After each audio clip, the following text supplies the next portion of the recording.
Dear OCO, congrats on an amazing concert. I think we blew people away literally. Yes, it was loud.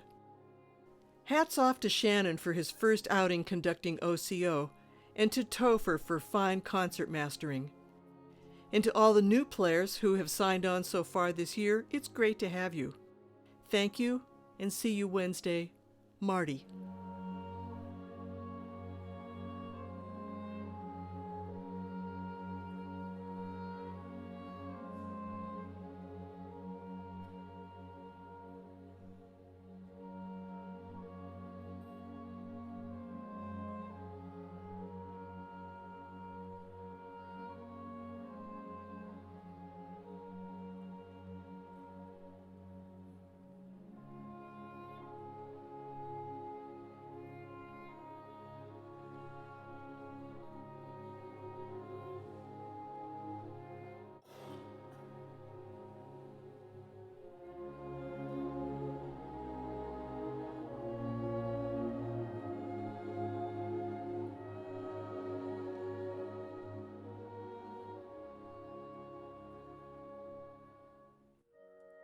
So it was the summer of 1997, and I had been doing little stints as a guest conductor for various orchestras around the Bay Area, and I was playing a lot of flute and teaching. And I was reading the Chronicle, because they used to read the want ads in the Chronicle, because they used to have want ads in the Chronicle. And there was an ad for a conductor in the Oakland Civic Orchestra. You never see advertisements for a conductor in the newspaper. It's not how it's done. It's like this very rarefied thing to find a job as a conductor. So I applied.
Hi, I'm Wendy Shiraki, or Wendy Shiraki Raphael. It seems to happen either way.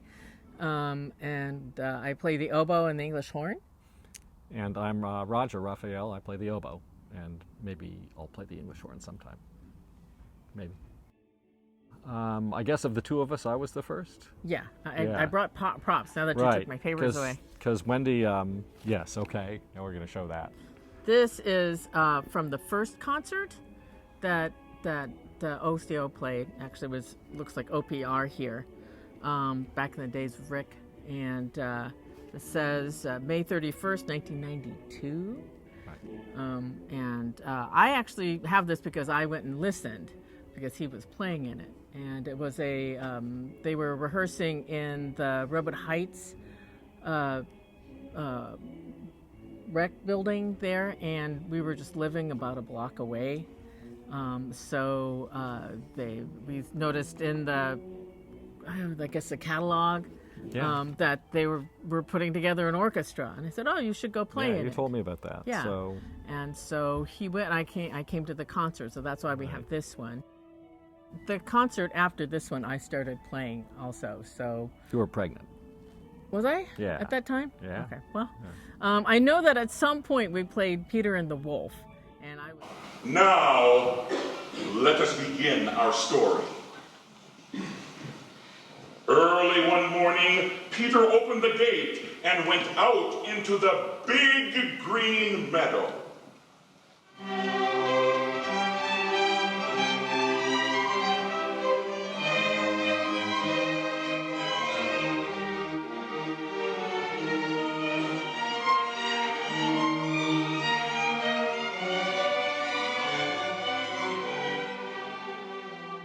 was a challenge. Was a challenge, but not impossible. I think the thing that made it difficult was that I had a cold. Playing the oboe with a cold is a real pain. Can't breathe at all, so it makes it a little difficult. But we played with Ric he was there for about 5 years. Yeah. Yeah. And then The duck.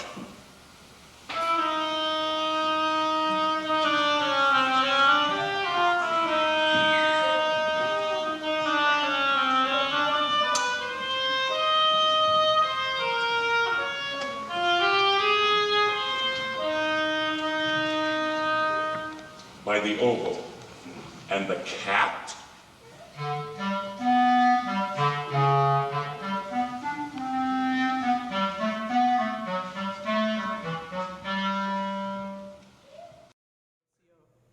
My name is Daniel Bao, and I play the French horn.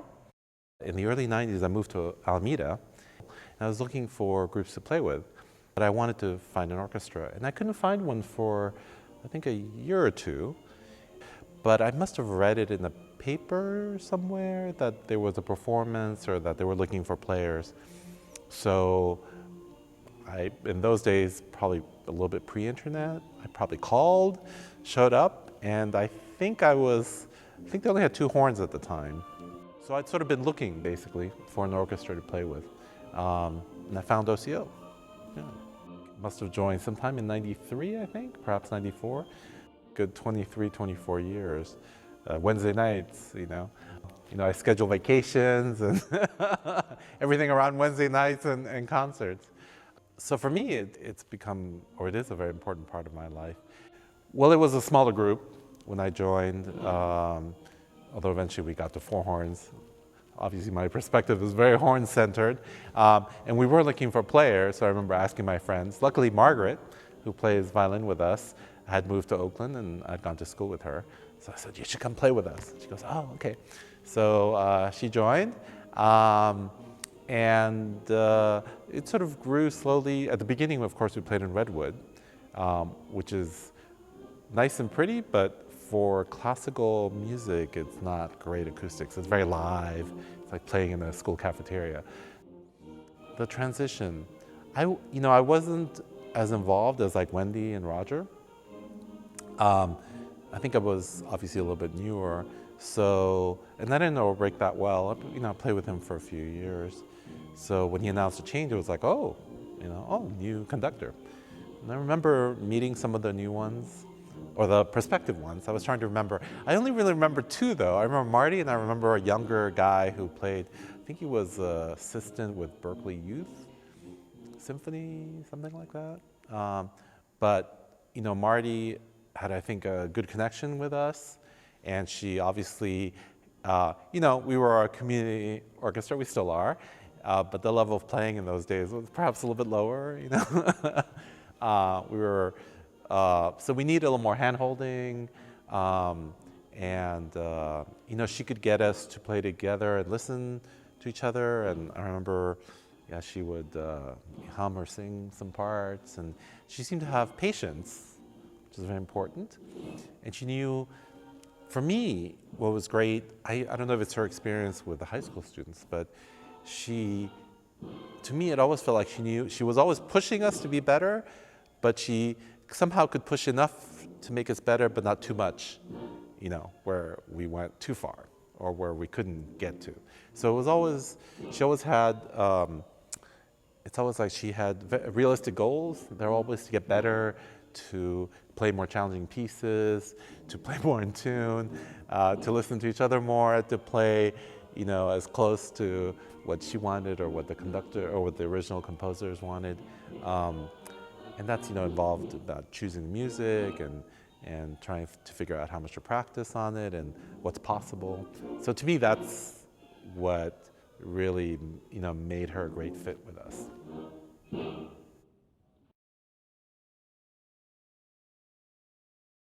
Okay, so my name is Margaret Wu. I play violin, and I've been a member of OCO this is my 20th season. I joined at the same time when Marty took over the orchestra. And so I joined through our French horn player, Daniel Bao, who's an old college friend of mine. And at the time, I wasn't playing with any other groups, and actually hadn't been playing for a while. I had played all the way through college, and then took some time off, was in law school, was working, and really wasn't playing very seriously for about 4 or 5 years. And Daniel said the magic words to me. He said, "We have an orchestra, we're looking for string players," and the magic words, "You don't have to audition." So I said, "Okay, I'll come." And I've been here ever since. You know, I had been playing for most of my life and had kind of gotten out of it, and I hadn't actually really realized how much I had missed it until I was back playing with OCO and realized it was really important for me to keep playing. So I'm glad I'm still here. It's the people. I mean, Marty's a big part of it. She's a fantastic conductor, and I mean, I remember from the first rehearsal, it was really clear she not only understood the music, but was really good at conveying it to people, and very efficient in the rehearsals, which I appreciate. But the group as a whole, I think, really has evolved over the years, and it's really become a very cohesive group.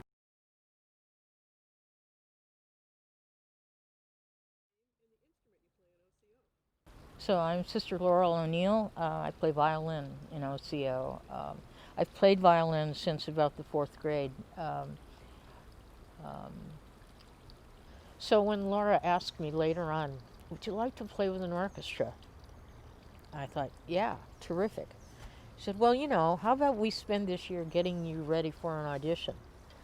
And at that point I thought, well, there goes that dream, because I was terrified. I thought, I can't do an audition. And I found a flyer for Oakland Civic Orchestra in some music store in Berkeley.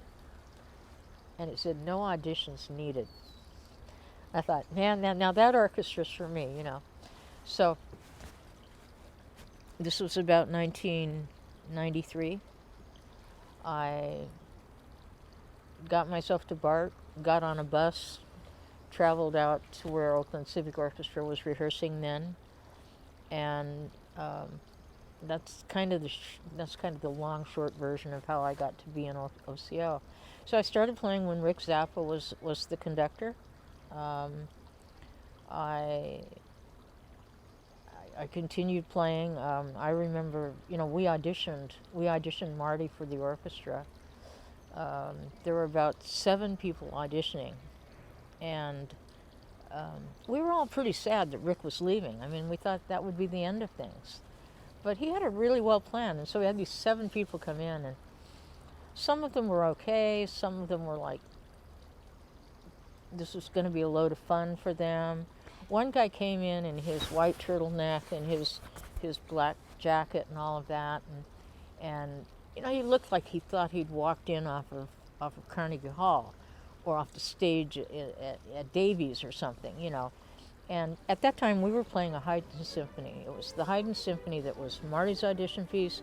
It was the Haydn symphony that we were all playing. And this guy, I don't remember what the tempo was for it, but it was some, for us, ridiculously difficult tempo, like 120 beats a minute, you know. And so he pulls out his baton and he brings it down at 120 beats per second. And it took us about a measure and a half to fall completely to pieces. You know, it was just this complete train wreck. And did he stop? Did he regroup? Not particularly. He just kept beating away at 120 beats per minute. You know, and by the 3rd measure, the entire orchestra had fallen to pieces, and we were all laughing at that point, looking at each other. And he's still beating away at 100. Well, okay. Marty came in, did her audition. Same Haydn piece. Maybe we did a different movement. I don't remember. But she spent a half an hour with us.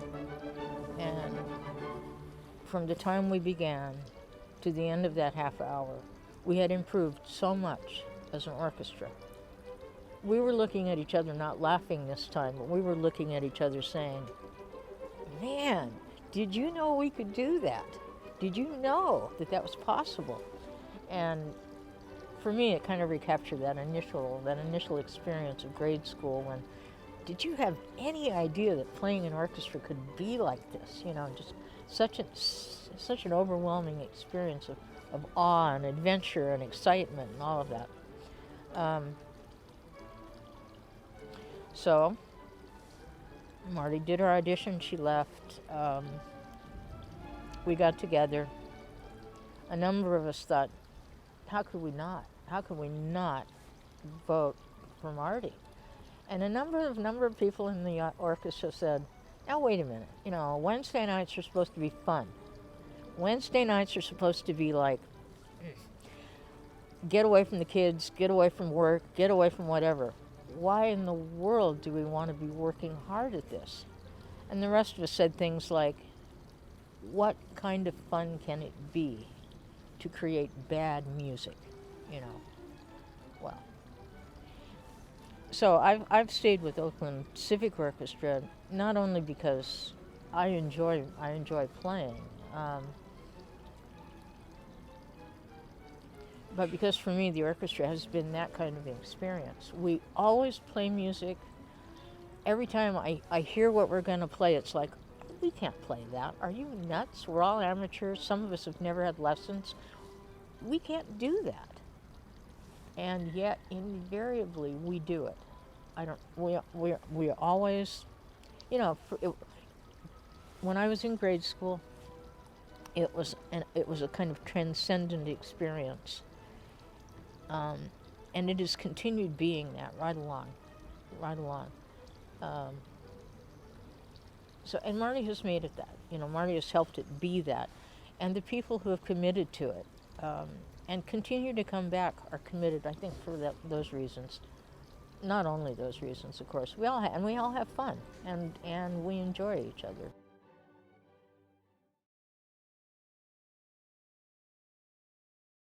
The kind of music I like to play is sort of traditional romantic music, so Dvorak and, you know, that time period. Tchaikovsky, etc. So it requires, you know, a very skilled set of musicians. Over time, we've been able to do that. When we first started, there's no way we could have played a Mahler symphony. And we're playing Mahler 4, you know. So you can definitely see those changes. We used to have to play a lot of Haydn, a lot of early pieces that had much easier horn parts. So from my perspective, I definitely see it.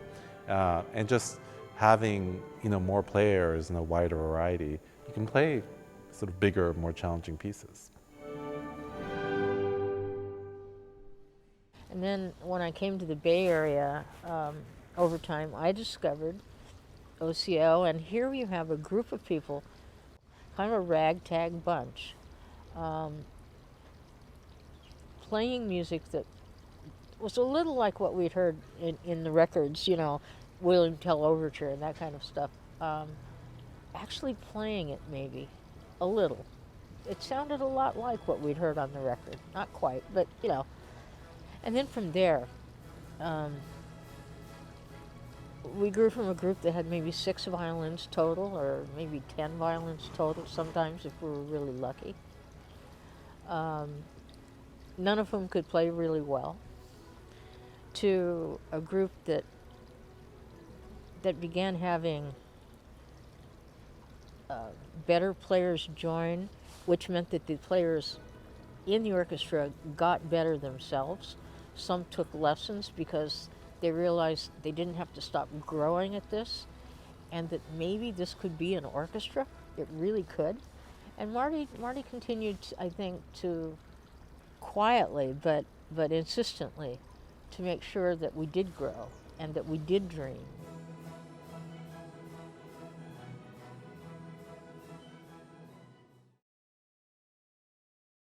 That's a lot. But, you know, we kind of decided we liked Marty the best in terms of, you know, ability to indicate to us and communicate well to a group of our sort of nature. So Caliber. yeah, so we wound up picking her.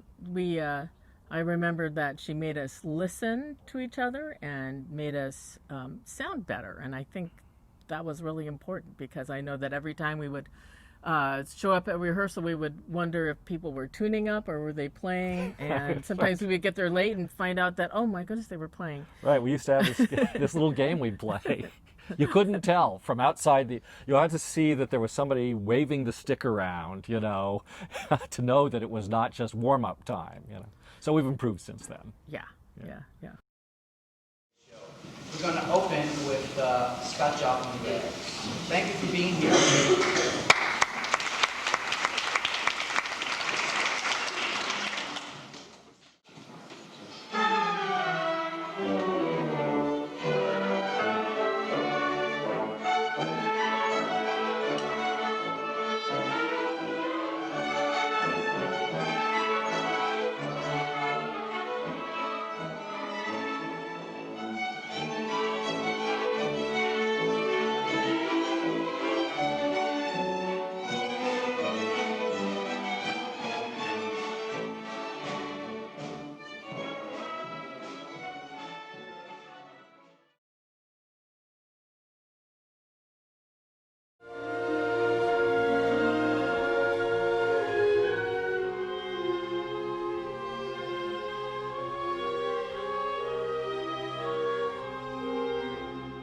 So I started 20 years ago, and at the time I think I was probably the youngest member, and that definitely is not true anymore.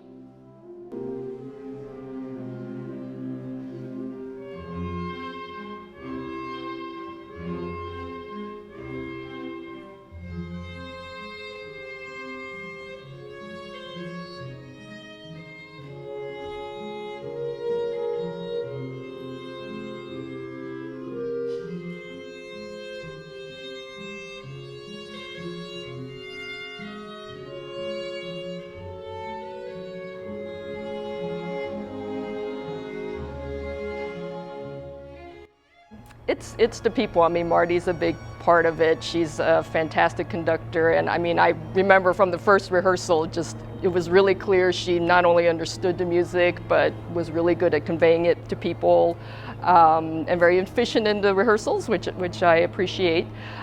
I think we have really grown musically in terms of, the concert we just played. We played Brahms, that same piece. I can't remember when, it was a while ago, but I think the quality of playing, people getting used to playing with each other, playing with Marty, playing with different conductors, that relationship I think has grown a lot.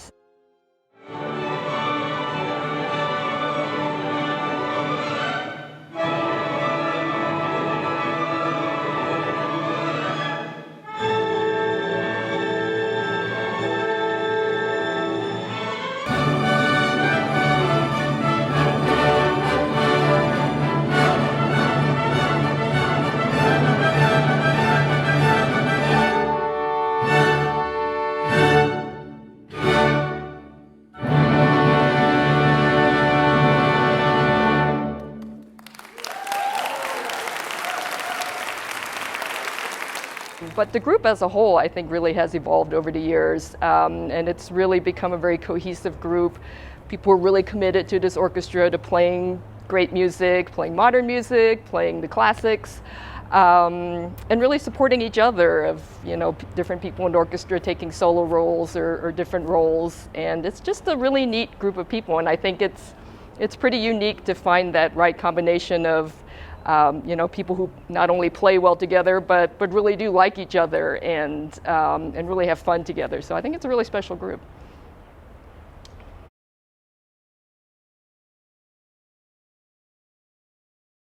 Hi, I'm Sue Schallenberger, and I played trumpet in OCO for 19 years. I joined OCO in 1997 at the same time Marty joined. Well, Marty got the conducting job, and there was no trumpet player at the time, and I was there, and she asked me to join. Yeah, it was fun. I think it was the first orchestra I played in. I'd only been playing in a band before that.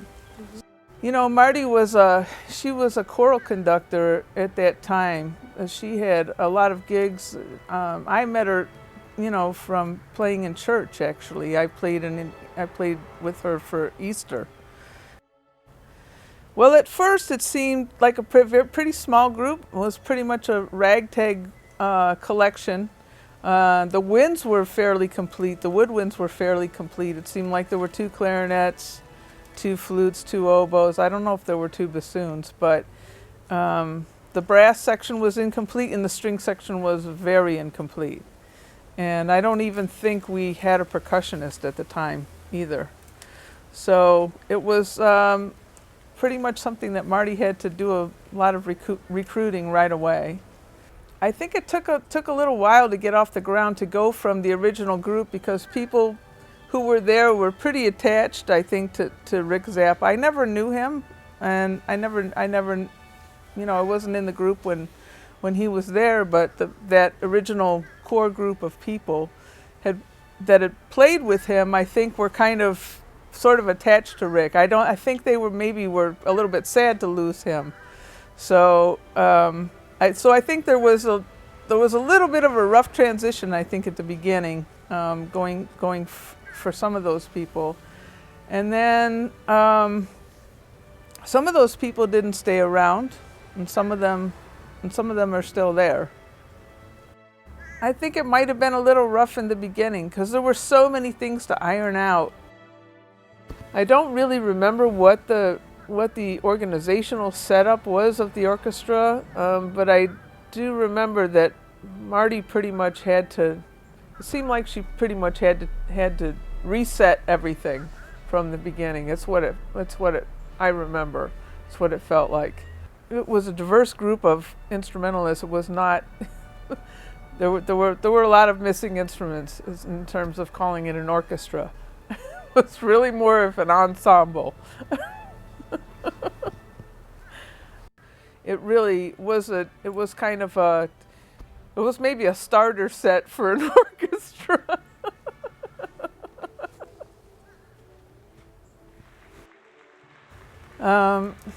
Yeah, I think it went quickly from that small group. I think she did acquire some string players pretty quickly. We played some fairly easy music, I think, at the beginning. I think she had to carefully choose the repertoire at the beginning because she had to select it for what instruments were available. And I don't even remember that we had 2 trumpets for a while, or we would have to pull people in. I think she actually did that quite a bit, actually. She pulled people in. So there were definitely more ringers at the beginning. At the end, and now I don't think there are any ringers, but at the beginning I think she was pulling people in, calling on friends for favors, that type of thing. So, I mean, by the time we went to St. Paul's, we were already big. So we had grown a lot. I think we were already 50 pieces by the time we went to St. Paul's. Yeah, I think while we were at the Veterans, we were pretty much, you know, had much more limited repertoire, but by the time we went to St. Paul's, you know, we were playing much more difficult material. Well, for sure we were playing a lot of Beethoven symphonies, and I remember we played Sibelius, but that was at Lake Merritt. But when we started playing some of those symphonies, I think it was much more challenging for the orchestra, especially for the string players, too. Well, the strings, you know, the strings are playing, you know, they're doing their thing up front, which you can't always hear, especially because the woodwinds are between you and the strings. I mean, in a good acoustical environment, maybe you could, but you can't always hear the strings. And I know that's probably horrifying to the conductor.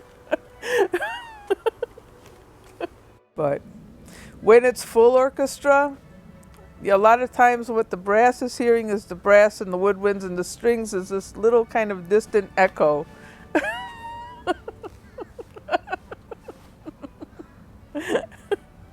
Even though they're maybe playing the same notes that we're playing. They're going like mad up there, and sometimes when she asks them to play, and I hear what they're actually playing, I'm like, oh my God, that's so many notes. That is just a crazy amount of notes. They're playing these mad scales up and down, and we're just playing ba ba ba.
I'm Suzanne Rubline, and I play the flute in the OCO.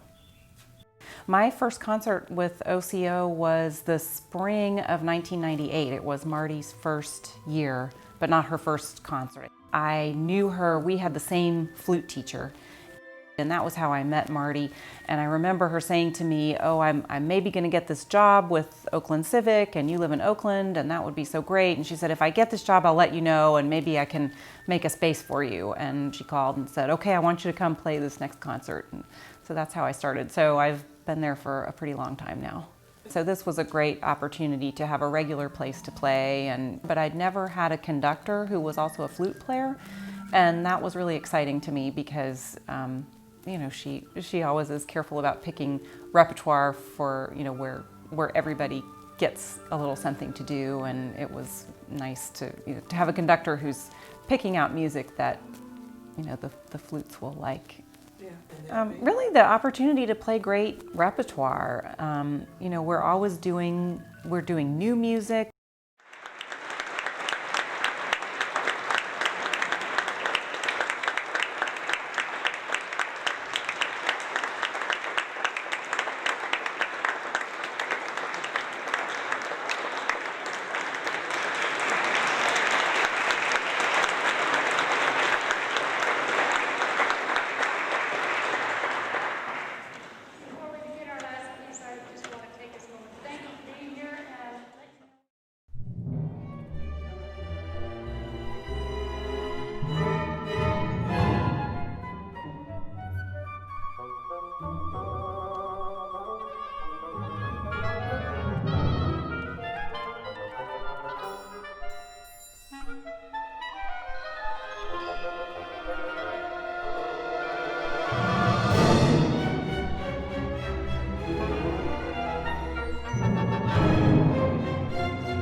we're doing old, I guess, war horse pieces, which are they are that for a reason, and it's nice to get to play them. And you know, sometimes Marty composes new music, which is always really exciting, and she's always coming up with something new for us to do. We rarely repeat music, which is fun.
Yeah, and the people that I play with in the wind section, some of them have been there a very long time. I've sat next to Roger now, our oboe player, and his wife Wendy, another oboe player. We've sat together for all these years, and let's see, Ron behind me in the clarinet section, he's been there for many years, and you know, you just get to know each other, and you know each other's playing, and there's something special about that when you get into an ensemble, and you know, I know Roger's playing so well that it's like we just get in a groove. There's a lot we don't have to say, and that's really cool. Like when I'm sitting in the middle of the orchestra and I'm hearing all the parts, and that's when I can really go, wow, this is a great piece. But it's so exciting to sit in the middle of the orchestra and have it all going on around me and actively playing it. And having a son now who's 3, we pretty much play all kinds of music for him. Yeah, he loves to hear music, and he's been to our concerts a few times. He also likes to watch our OCO videos on YouTube. He'll ask me to put them on, and he'll sit on the couch and watch them. And he likes to watch Marty. And I took a video of him because he was showing. He said, he said, Mommy, this is what Marty does. And he did he did this thing where he stopped, and he had his little drumstick, and he sort of looked around, like it was like he'd watch her, you know, like sort of, is everybody ready? And then he did this whole, like, you know, just had the gestures down, and it was very interesting. But yeah, he says, oh, I want to do what Marty's doing, and yeah, it's funny.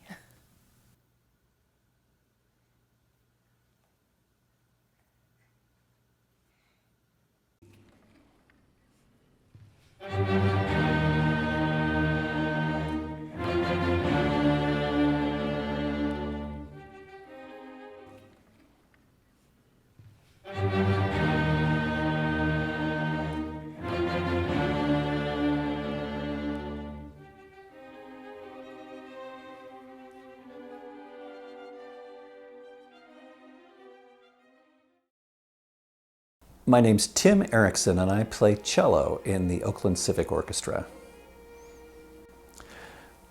I'm not sure how long I've been in OCO, probably at least 10 years. My daughter attended Lick Wilmerding High School, where Marty does the instrumental music program, from 2001 to 2005. And I think that's when I met Marty. And so I probably found out about the orchestra during that period. And so you go online and you call around and say, hey, is there an orchestra somewhere that I might be able to play in? And I heard about OCO and ended up asking Marty about it because I heard that she was the conductor. So because I knew her from school, I asked her about it and she said, oh, come on, come ahead. You play a stringed instrument, you breathe, come play. I was playing chamber music with my wife and some friends, and eventually I brought them all to play in OCO as well. I don't really know why OCO exists, but I'm certainly glad that it does. There is something kind of magical about a community orchestra, some place where we all go and it's even pay to play, but we all get to make music together and have it be something that comes from the community, not from a university or some vanity program for some conductor or other musicians. And the diversity of people and experience and talent is really interesting, and I just can't say enough about our director Marty for how she is able to include people like me at the same time as she includes much more advanced players. Well, I think first and foremost, I come to OCO for the music. It is such a joy to be part of something when it's working, and it is sometimes painful to be part of something when it's not quite working yet, but the challenge is to make it work, and that's really exciting to me. We had a conversation at a rehearsal recently. Our assistant conductor, Jason, was asking, so what are you really looking for in this concert? The oboe/English horn player, Wendy, said, I just want to get the notes right. And I'm so glad she said that, because that's really where I am a lot of the time. Just, if we could only get the notes, it would be great. But music is a lot more than just getting the notes. And there are some transcendent moments in rehearsals or performances where it's possible actually to get past the notes and get into the music. And it's probably easier to do that the better you are at actually playing your instrument. But even being kind of an intermediate player like me, there are times when that can happen. And that can only happen if there are 20 to 60 other people playing there with you to get that hit from orchestral music from the inside. And it's just wonderful, it's transporting. I think one of the things that OCO has is we've gotten so much better in the last 5 or 10 years. We're becoming an actually better orchestra. We're not just people who get together who play at the notes. We can actually make music a bunch of the time. And it's kind of terrifying to listen to old recordings and hear kind of how crummy it was, and then listen to a new recording and hear that, for minutes at a stretch, we sound like an actual orchestra. And that's very, very exciting. Marty, as a good conductor, has a way of guilting you very gently into either practicing more or listening better or actually writing the program notes. And it's an essential skill. She has yet to get us all to pay our dues on time, but that means she has something to work on as well.